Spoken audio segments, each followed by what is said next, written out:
Thank you so much for tuning into Journey with Christian D. Evans podcast. I am your host, Christian D. Evans. And guys, we have someone young, vibrant, energetic, and excited to go out there and kick, rock, and roll and make something happen, guys. He has been featured in so many different places like WP Builds, Authority Magazine, WP Founders, MixErgy, WPTonic, Atarim.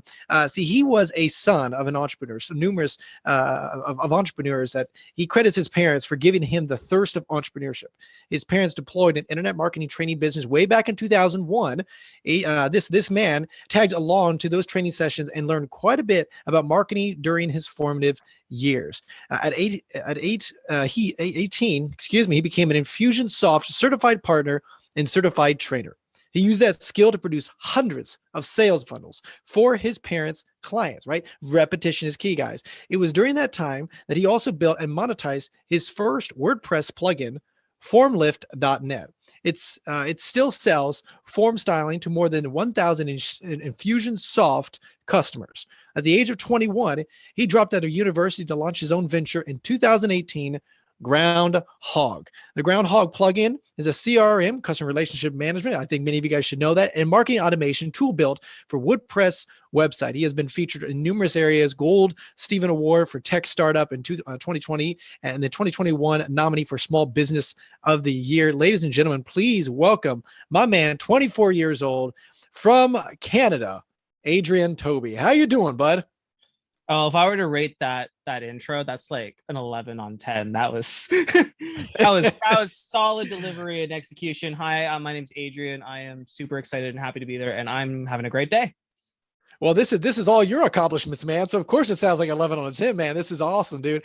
And just excited because obviously you've got a lot of tenacity. I mean, 24 years old, but also built an incredible business. And I'd like to kind of dive into, most people say you're not born an entrepreneur. However, though, you are influenced, right? So let's talk about that and how by leveraging and implementing certain things that your parents taught and were disciplined and intentional with raising you, that you were able to kind of expedite that learning curve a lot faster and quicker. So, well, just tell us a little bit about that beginning there.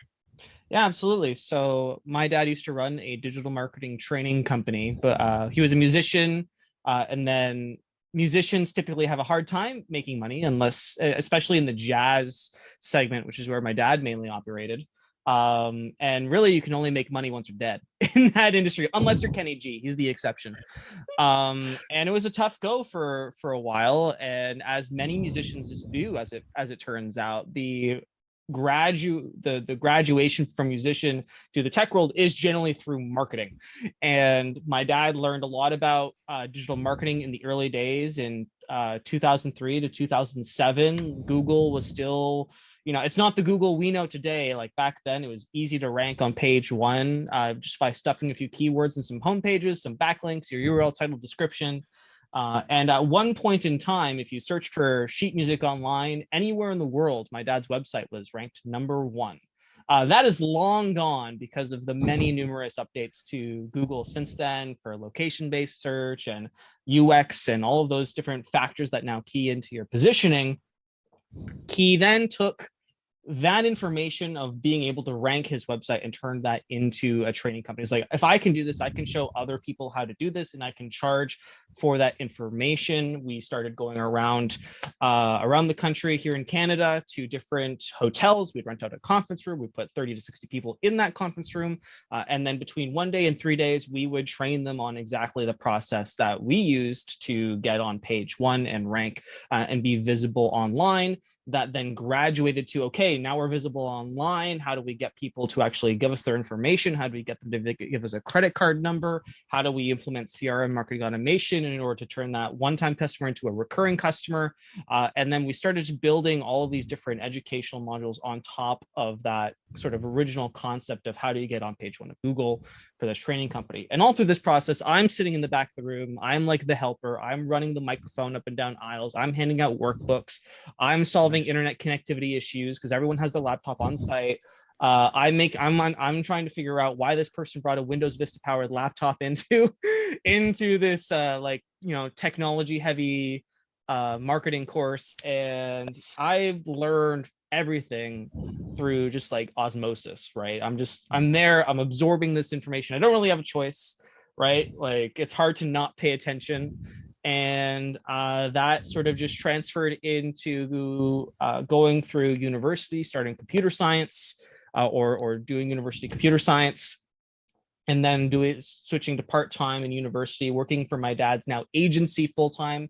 I mean, it's like digital marketing got so heavy and complicated that a solopreneur, small business owner, it's totally over their head, right? They're already doing the service, the customer support, the website design. They're already doing all of these things that stacking on top, like the entire like marketing segment on top of that was just too much. So they came to the training. They're like, that was all excellent information. There's absolutely no way that I'm going to be able to implement it by myself. Will you just do it for me? So that turned into an agency. I worked in that agency using InfusionSoft and WordPress and building websites and literally thousands and thousands and thousands of sales funnels for hundreds of businesses, making millions of dollars on behalf of clients. And then in 2018, I decided to drop out of university. I had failed my first course ever in the history of my academic career. And that was a big blow. And I was doing it part-time, and I did the math, and it would have taken like an additional 7 years to get my degree. And I was like, that is not worth that time or money of investment. I've learned so much just by being part of the agency through the training organization. I've built my first product by this point, and it's just like, we can do something else. And we're making literally millions of dollars for on behalf of our customers. And I'm like, we need to do this for ourselves. We need to make a product. We need to market it. We need to sell it. And we need to make a difference for small businesses and agencies around the world. And that's sort of where the entrepreneur journey starts for me. Well, that's awesome, Adrian. And to see how like not your parents just like said, okay, hey, go and play with your kids, or go play with your friends, and not be involved in the business. They involved you intentionally in the business. You were being part of the business, and really saw that. And like you said, you learned through osmosis, but you also throughout that whole process, you develop certain skills that are very, very highly profitable, honestly, right? Digital marketing, understanding how to leverage sales funnels. So tell me a little bit about like, the struggles, ups and downs internally. What was it easy to work with your parents at all times, or was it just sitting there like, hey, you know what, I love this is awesome, this is exciting, it's always been kind of gung-ho, or were there ups and downs a little bit during that, from 2000 to Google changing their algorithm to obviously 2021 now? Well, there were a lot of evolutions of what our organization as a family unit, what we did. The transition from being a training company to an agency was difficult. My dad is a natural born public speaker, or I should say natural trained speaker. He did a lot of like development and training, and invested heavily in himself to be able to connect with a group of people live on stage. And all of a sudden the information got to a point where it was no longer possible to convey the necessary detail in such a short period of time. In 3 days, no one's gonna like fly out for like a month-long session, which is really what the amount of time that you would need to get a small business owner up to speed on everything that they needed to do. And a big part of this course, or the trainings that we did, is that you would come to this session and you would leave with it implemented. Like you wouldn't have to take home and do homework. It was like it happened on site. And it just got to a point where it was very, very, very difficult, and more people were struggling to a point where it's like, well, now what? So that was sort of like a difficult thing to accept. So we moved when we got an office. We were literally where my parents were working out of the basement, basically for the entirety of the existence of the training company. We got an office, and we put some tables in it. We put a fridge in it. We put some desk chairs in it, and started doing client work. And as many people realize or figure out when they first start an agency, that it's in concept or in theory, it's like fairly straightforward. You have clients, you charge clients, you make money. But there are so many different levels of accountability that you don't initially account for as an agency performing a service for clients, that you can get yourself into some tricky spots, both with client expectations, your margins, profitability.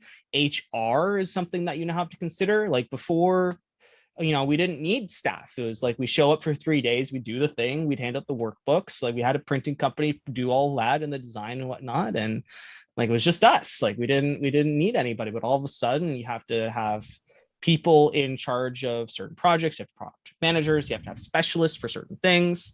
And there's just a lot of growing pains and experiences and costly learning experiences that went along with that. And I don't think there's any real shortcut to that. You kind of just got to figure out what works for you. In regards of me specifically working with my parents, I'm very fortunate that we have a very, very good and close relationship. And the only I was always a child of product, right? I love the concept of building and selling a product. I think it's more efficient. I think you can scale significantly larger than an agency can by offering a specific product or service, rather than kind of doing the bespoke work that most agencies offer. And my parents were like, we're going to do service. We like working with clients. That's what my dad does, and that's what he enjoys. I prefer to sort of like sit behind a product and offer that, and then provide education through that. So that was kind of like where there was a little bit of like, hey, listen, Dad, we need to productize these services. We can't keep doing the bespoke work. The margins are killing us. Like we need to change. It's like, Adrian, this works. It's been making us money. Like the clients love it. We're doing good. And I'm like, okay, well, I'm going to go do something different then. Well, that leads into my next question, because I was just curious, at what point did you guys decide, to separate, right? You have your own business, they have their own business, and obviously you guys you're leveraging those skills that you've acquired over here for your own business. What did that transition look like? I was very painless. I went out and got a friends and family loan, and essentially I'm like, hey, listen, these are the problems that our agency is currently facing as a result of the products that we're currently using.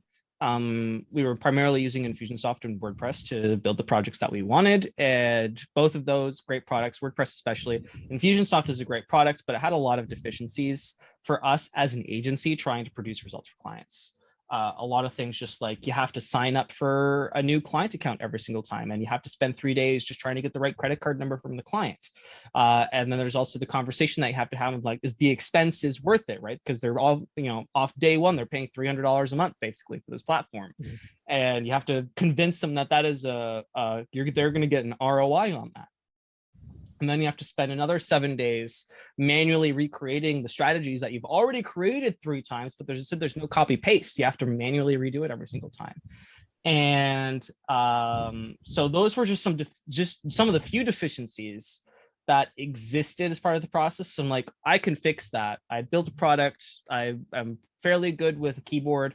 And I'm like, I can build something to replace that and make your life as an agency easier, and probably make a lot of other agencies' lives easier as well.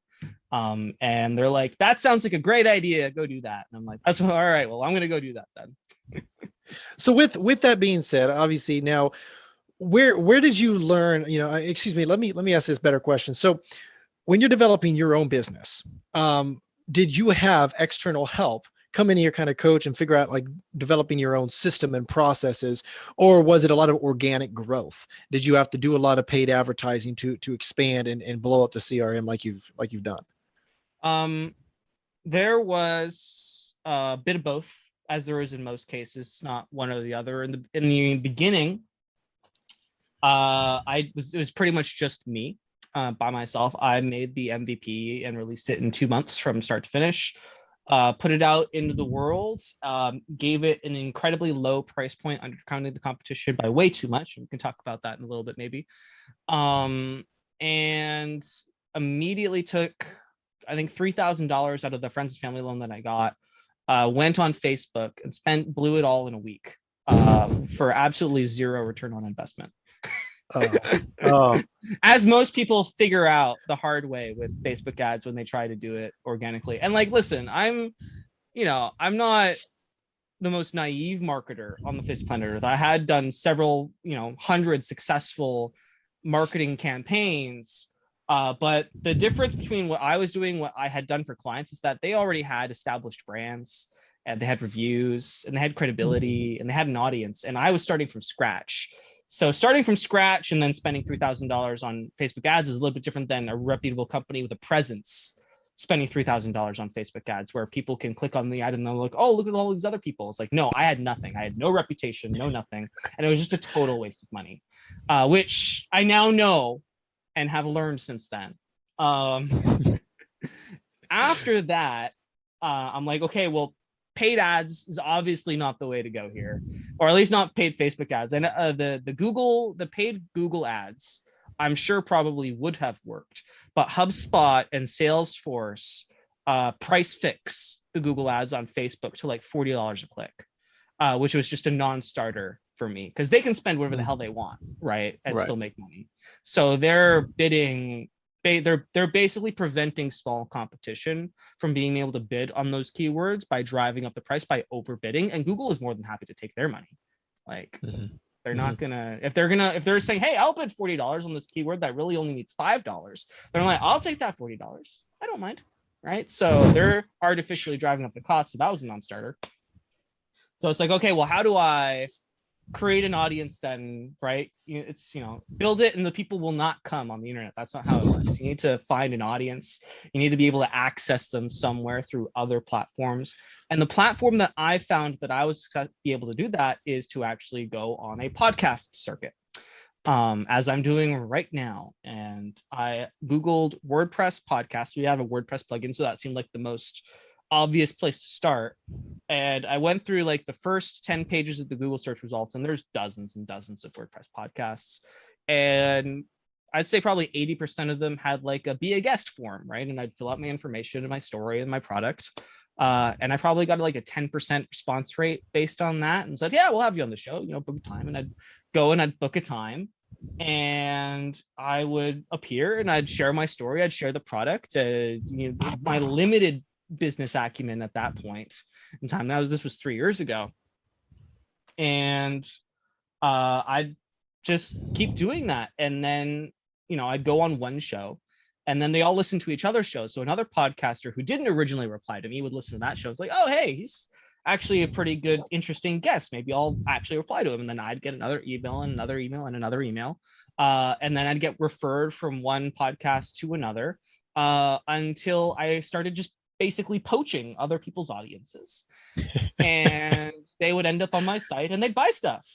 And then the snowball effect sort of kicks in, and you kind of just doing these shows and people just start showing up. And before you know it, you're in the Google search results because people are going to your website and consuming content.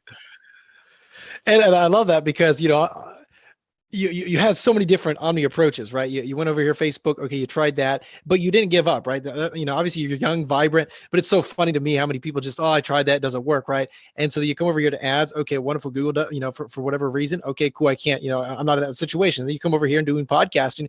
What a revolutionary idea. And then, like you said, in fact, your probably conversion rate is probably better because people listen to podcasts throughout the whole process. So I think that's just awesome. Now, you did mention a few things that I want to dive into a little bit. First of all, underpricing yourself, and then as well as costly learning experiences. I know we were talking about that on the beginning of before this podcast. I want to dive into that. First, let's go ahead and do the costly learning experiences. You've learned a lot throughout your, even from the time that you've built this business. What were some of the most costly learning experiences, and what are you going to implement now to make sure you don't fall into that same situation? So there's definitely a few. The first one being that just total blunder on Facebook ads. Not the most costly experience, but in like the first 3 months of operation, a $3,000 loss is a $3,000 loss. And I'm like, ooh, that hurt, right? Especially pre-revenue, which we were at that point pretty much. The next one was probably was a result of my ego. And humility is definitely something that I personally struggle with and try to improve on every single day. And this problem had to do with a customer who was not very happy with the way that we were communicating certain things about our business or with them specifically. And then they were way outside the refund period, and they asked for a refund after like giving them hours upon hours and hours of support, right? And really investing our time, and they became verbally abusive to our staff, and we're basically just like, get out, right? We don't need to refund your money. Like, you're way past the thing. We've invested in your business. If you want to be an ass, that's your stuff. That was a mistake. And has had an indirectly negative effect on the business, because, you know, a bad review is a bad review, and if someone wants to be a pain in the butt, they will be, and you will feel that. And it would have been way easier and way cheaper to have refunded the $1,000 or so that they had spent with us. And in hindsight being 2020, and hindsight being what it is, I would go back and refund their money 10 times. To avoid the 3 months of pain that ensued after that experience. So if you have, and everyone gets those people, right? It happens. Like, we get those customers who just, no matter what you do, you can't make them happy, no matter what. And you can go to the mat as much as you want. And when they come and they ask for their money back, give it to them, right? No matter how much it is, no matter how, like, in the short term, how painful, whatever it is, just give it back. And it's going to be way easier than the alternative. I learned that the hard way. And then finally, we did quite well in 2020. We came out with a nice bit of profit in the first time. So our second year, right? Profit, that's good. You know, I'm happy with that. And I'm like, great, we can invest in our team, we can grow our team, and we can, you know, give the whole product a facelift and all these new features, and we're going to make these grand promises, right? And these really, really, really optimistic deadlines. And 3 months turned into 4 months, turned into 5 months, turned into 6 months, turned into 7 months, turned into 8 months. What should have been a 3-month project and probably like a $30K investment turned into an 8-month project and a $100,000 investment. Sure. Yeah. And at the end of it, nothing to show. So there's a few things that happened in order to enable what was a very expensive, I won't call it a waste of money, but a very expensive learning experience. Number one, realistic expectations. You know, you're coming off an end of year high. You're looking at that financial report. You're feeling pretty darn good about yourself, right? Yeah, that's a good time to get yourself a check. And like, all right, well, what are my realistic expectations for like the next year? And based on our team and based on your own skills and abilities, like, where are you going to be 6 months from now? And I had some unrealistic expectations at the end of that year, because, you know, you're feeling that high, right? And you're like, it's just, you're feeling good, and you're like, I'm feeling ambitious. We're gonna get this done. Yeah, well, so I go out and I hire top tier North American developers. We're talking, you know, $120,000, $140,000 a year people, which I can afford, which is great. And I hire a few of them, and I say, this is my vision. This is what I want. Can you make that happen? And they're like, yeah, sure. Like, what are they supposed to say? Of course they're going to say, yeah, sure. And this is no fault, or the failure of this project or of this vision is no failure of their own, right? It purely comes down to leadership, and being able to lead them through your vision. And we pivoted several times within that 8 months. You know, we'd get so far down a way, and then my sort of like, I'm a controller person. I like to keep my hands like on the wheel and have things done a specific way. And I'd go in and like, that's not going to work like that, or long term, we're going to regret that. So I'm going to ask you to pivot and do this instead. And then I'm going to like, I'd scale back the scope. And I'm like, I know you were working on this for a while, but we need to scale back the scope, which, you know, seems like a perfectly reasonable thing to do when you're spending a lot of money and you're investing a lot of time, you know, scale back. But the way that we did that is they'd always be working on like the thing that was at the edge of the scope. And then when you'd scale back the thing that they had spent all that time and money on, was no longer relevant, and then you scale back, and then the thing that they were working on was no longer relevant. So we just wasted a whole ton of time working on things that weren't going to actually be released within the realistic, or the like what should have been the original realistic expectation. And then that just spiraled pretty much out of control. I should have pulled the plug probably a couple months earlier than I did. But the ego kicking in thing against, like, no, we can do this, like, we're smart people, like, we're going to be able to do this. And then you're looking at the balance sheet and you're like, okay, this can't go on, right? We have to make some smart financial decisions here, right? We're getting pretty close to the red. We don't want to go down that road. We're going to call it. And so, yeah. How could we have avoided that? Lots of ways, probably. There's number one, I went out and immediately hired like 2 very, very, very experienced and very talented people, and did not take the time to properly integrate them into the team. I basically just said, here's what you need to do, go. Right. And again, you're feeling that high, and I as the owner, I'm doing a whole bunch of other stuff like marketing and sales and a lot of customer support still. I have a support team now. We reallocated the assets or the money that we do have to customer support, which is going great. So I'm doing a lot of the stuff, and I didn't take the time to properly integrate each of them and make them like a cohesive unit to be able to perform at peak efficiency. So I had them working on like different projects. It's just, there's a lot of like team management stuff that I was not yet proficient with. And that was a skill that I had not developed, but was a skill that I was ready to, or it was something that I wanted to invest and spend money in, but without doing the proper training or the proper education first. Right. So if you're growing your team, I feel like you're certainly going to benefit from doing some team training or some leadership training ahead of time, or at least reading a book maybe, which I did after that. Or at least having someone on your team who's competent with that skill already. And maybe that could have been avoided to properly integrate each of them.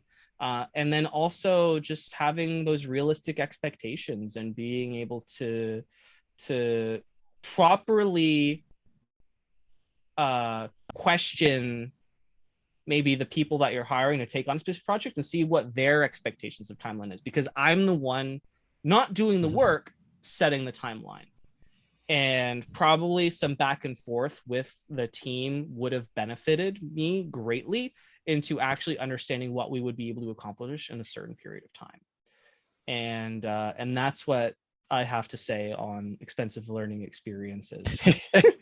Yeah, man. And Adrian, I really appreciate you actually being authentic and sharing a really, deep, obviously wound there. But what I love about what you're doing is you took extreme ownership, right? You could have blamed the employees and said they just sucked, they were horrible, whatever. But at the end of the day, you took ownership and said, well, I didn't do ABC, right? And that just shows to you do have humility where you're able to humble yourself and say, okay, I messed up, I screwed up. And obviously learning from that, I think that's just awesome, man. And then also one of the things is like what you're going to do from now on, right? I've been in a situation where, you as an entrepreneur and a business owner, your time is being pulled all different directions, right? You got to be marketing. You got to focus on sales. Of course, you got to focus on sales because that's the lifeblood of the thing. But also, you don't want to focus too much on that project, but you need to, right? And that team management and integrating. It's just everything is taking your time. And so I just think that's awesome that you kind of shared that experience.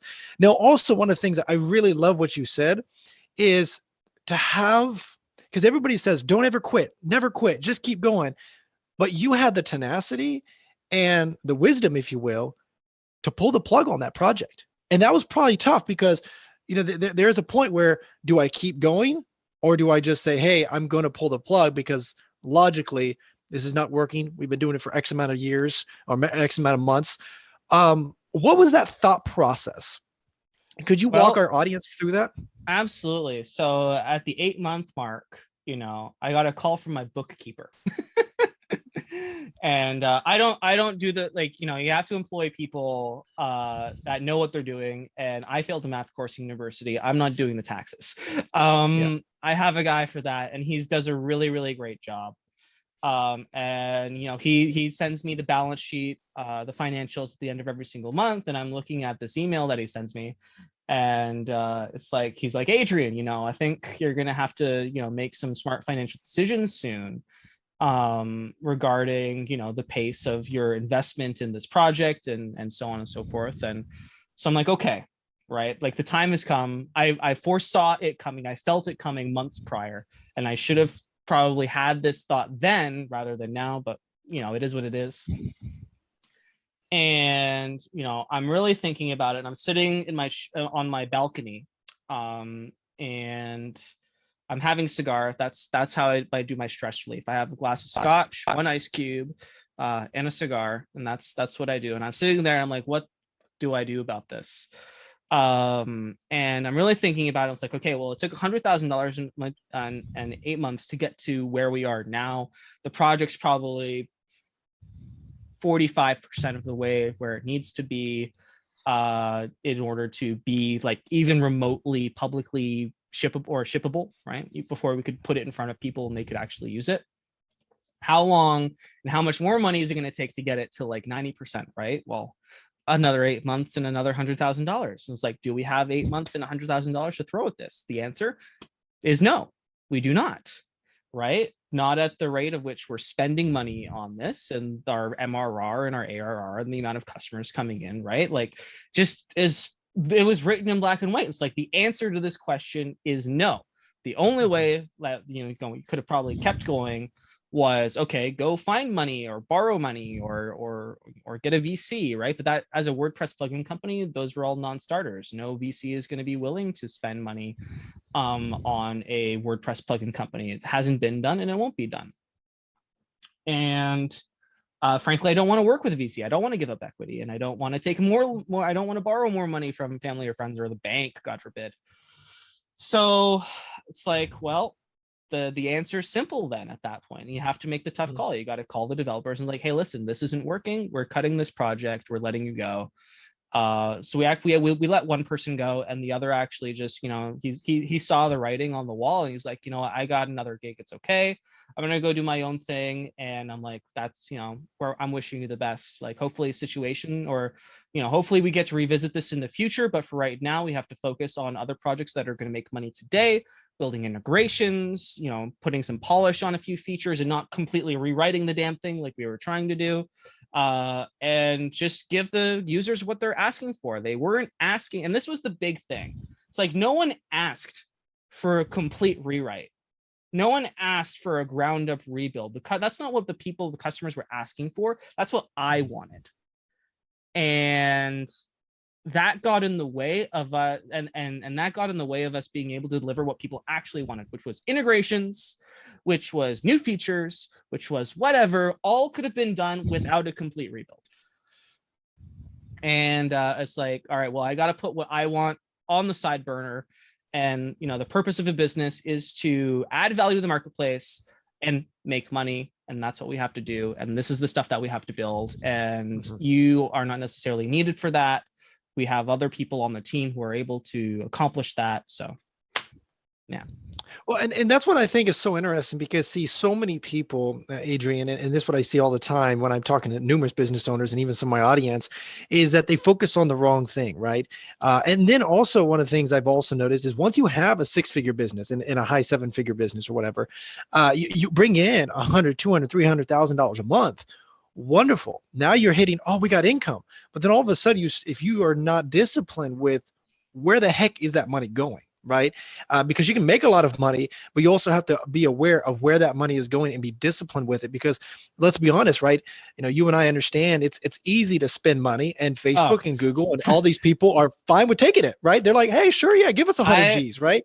I have a business platinum Amex. It's too easy to spend money. Right. And you're sitting there going, what the heck is happening? And so, let me ask you, like, how have you, now that you've kind of overcome that situation, you're kind of reestablishing and obviously hitting some great revenue goals, what disciplines have you now implemented to make sure, okay, we don't make that, $100,000, mistake. Now it's not that you're never going to make mistakes, right? It's just that you're going to limit that mistake. You're going to put a risk, The only but you're mistake going to cap happens yourself. twice. Right. There you go. So what Right. disciplines are you going to put in, man? Well, now the question I ask before sort of embarking on any sort of ambitious tech project, development project, is like, did somebody ask for it? And is it going to make money? Right? It has to answer at least one of those two questions in the positive. Right on. Right? Like, if it does, if both of those answers is no, then it's just a vanity project. Mm-hmm. Right? And that's what this was. I spent $100,000 on what is essentially a vanity project. Mm-hmm. And that's not a way to run a business. So we're not doing that anymore. So as far as like fiscal discipline goes, it has to answer one of those two questions in the affirmative. HR discipline is a skill that I'm still working on. I believe that I'm capable of hiring good people and people who have excellent talent and being able to work efficiently. The problem is integrating them into a team where they work efficiently with each other and actually get the results of the expectations that are set. That is a skill that is being worked on. And I think with the advancement of my own skill set, the results that we're looking for as a business will follow. Yeah, that makes perfect sense. That's awesome. Awesome. So let's kind of dial back into what you were saying as well with, underpricing and just pricing yourself correctly. And then just, I think what you were saying, and I love what you're saying, because I'm a total agreement with this. It's not about quantity of customers. It's about quality of customers, increasing that price, but also having fewer that you can work with and being more intentional with. At what point did you decide to do that and pivot toward that direction? And how have you seen that totally drastically change your business? Yeah, so in 2018, when we first put this product out there, I had pretty grand aspirations for the number of customers that we'd get, as any like young naive entrepreneur would probably feel. And a nice healthy dose of reality landed on my desk, and it's like, oh, okay. So we were predicting 100,000 customers or whatever, and economics through scale and yada, yada, yada. So essentially this was the model. We had our main product, which we delivered for free as a freemium. And we packed it full of a ton of value.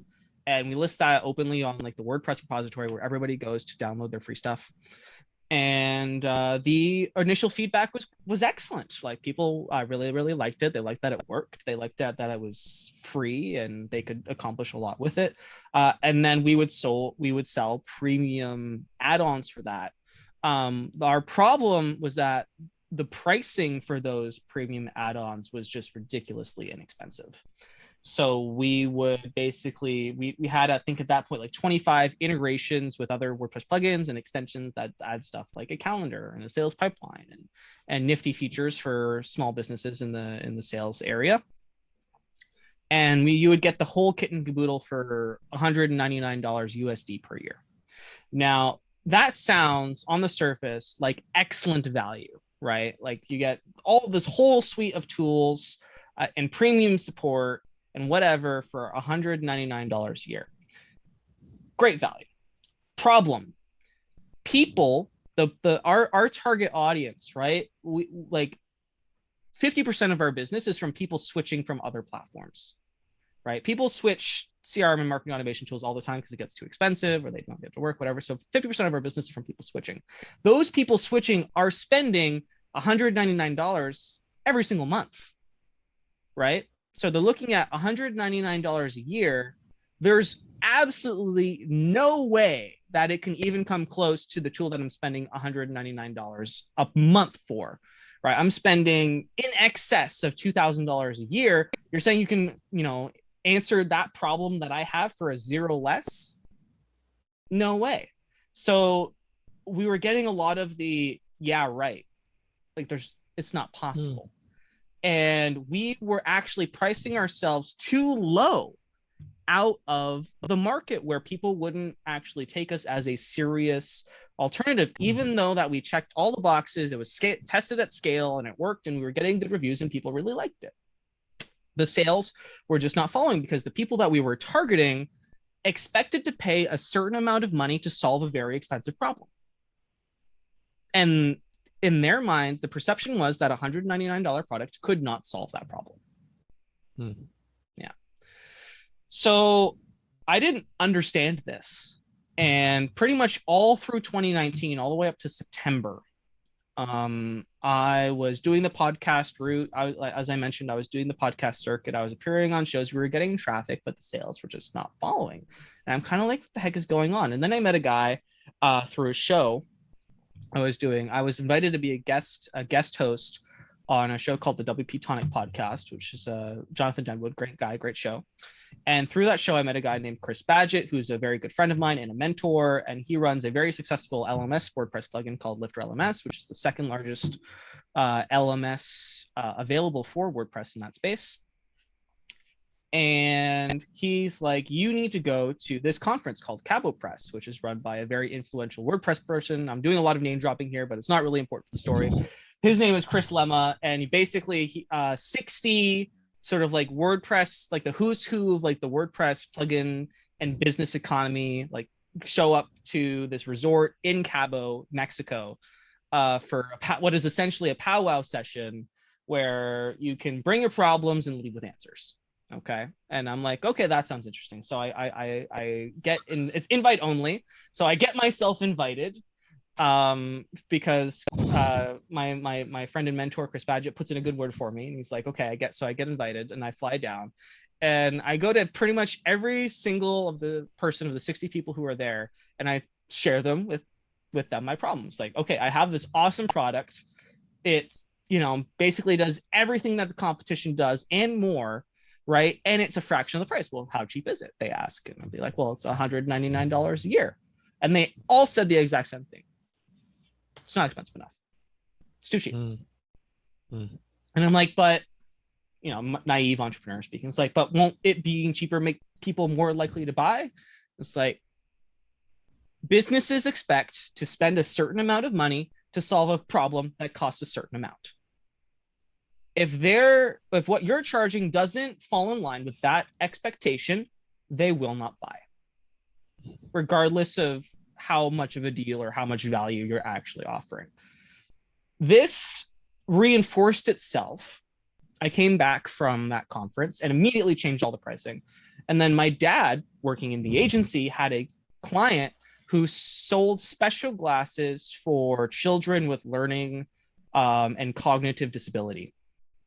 And they were like special glasses with like, I don't really understand how they work, but it's a very, very, very revolutionary medical device that they were selling for like $99. Right now, children with cognitive and mental disabilities are very expensive.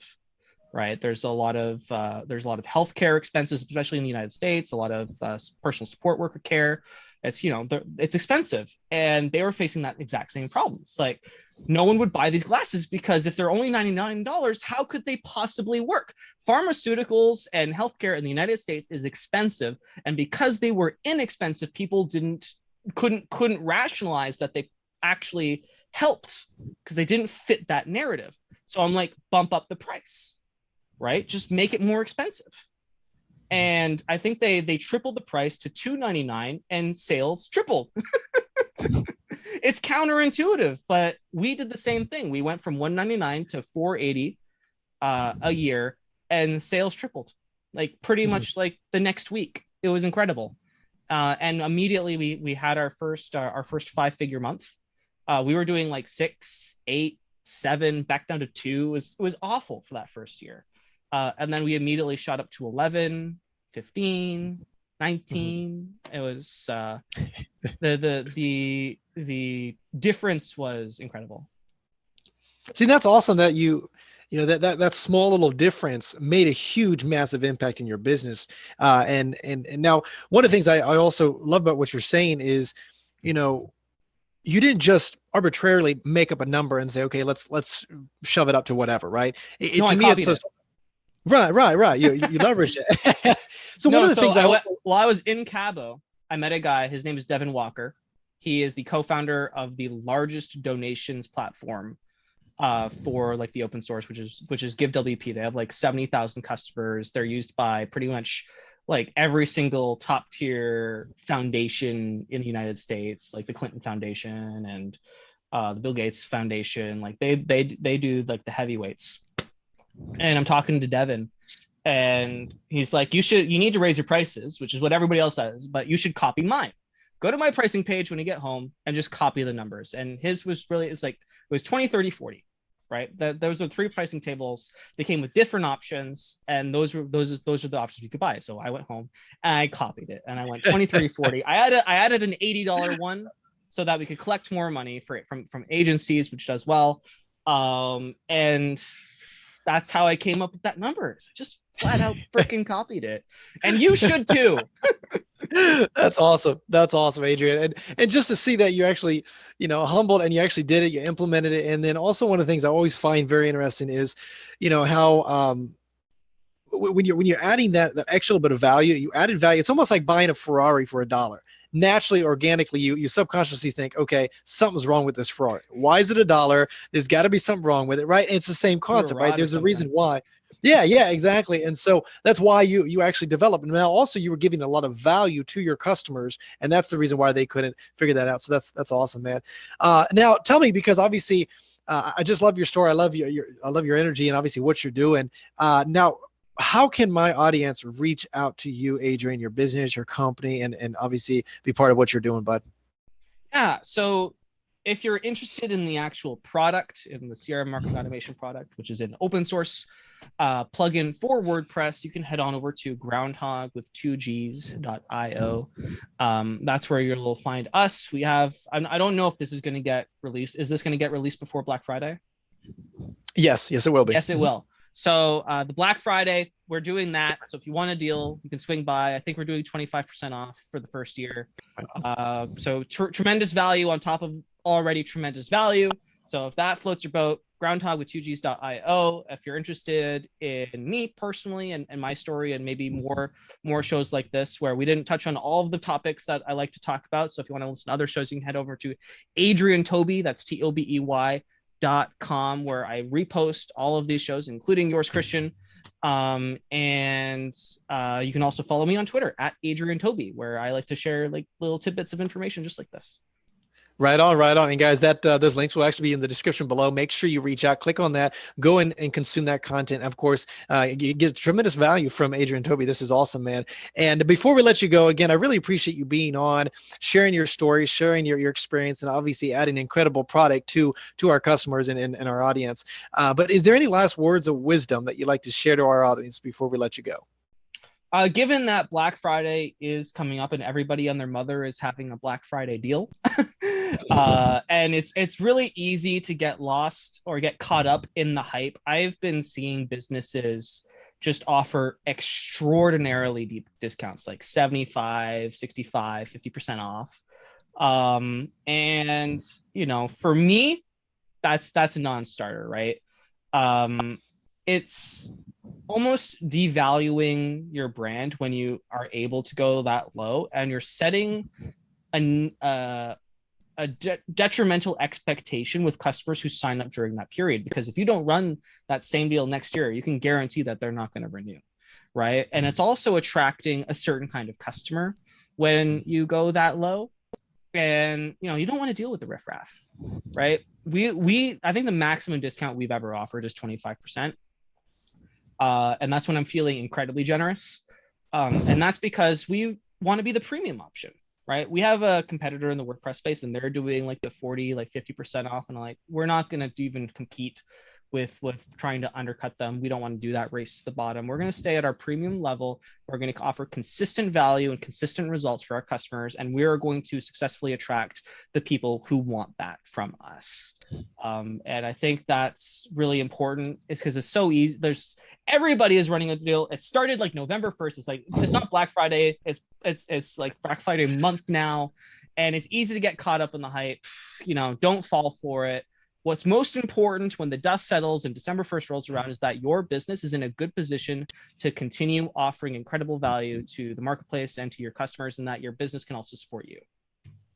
I love it. And guys, that is Adrian Tobey dropping it like it's hot. This is awesome, bud. Thank you so much for joining. That is Journey with Christian D. Evans podcast. Until next time.